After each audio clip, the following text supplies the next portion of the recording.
आहे आपला कांदा, हा तोच कांदा आहे. कधी कधी शेतकऱ्याच्या डोळ्यातून पाणी आणतो, तर कधी कधी मध्यमवर्गीयांचं बजेट कोलमाडतो.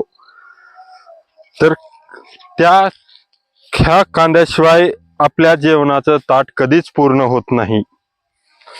हा आपण घरी खाण्यासाठी लावलेला कांदा आहे. साधारणतः 8 सऱ्या हा कांदा आहे आणि तो काढणीला आलेला आहे. एकदम छान असा कांदा आलेला आहे. या ठिकाणी मी आता उपडायला चालू करत आहे, तुम्हाला मी दाखवतो.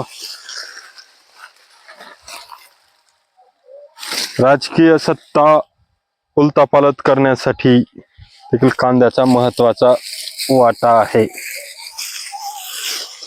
अतिशय चांगला कांदा आलेला आहे.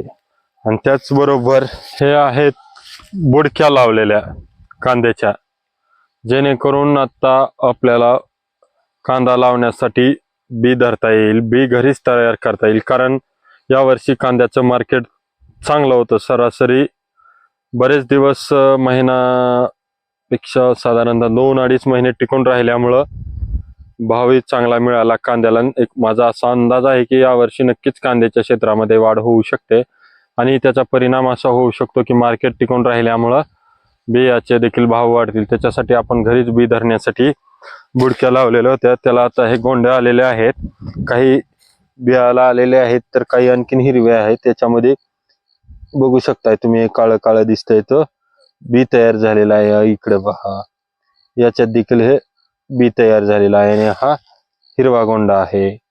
काही पूर्ण एक 4-5 वाफे लावलेले होते, त्याच्यामध्ये गवत खूप झालेलं आहे. शेवटी खुरपणं करणं झालेलं नाही, ते पाहू नका तुम्ही, फक्त हे कांद्याच्या बुडक्या लावलेल्या बिया पहा. त्याचबरोबर इकडे 1-2 काकड्या गवार लावलेली होती. त्याच्यात आपला महिना झाला घरी खाण्याची गवार चालू आहे, बिनगोरी. चला मित्रांनो, बाय. आता थोडंसं काम करतो आणि कांदे काढून घेतो उपटून.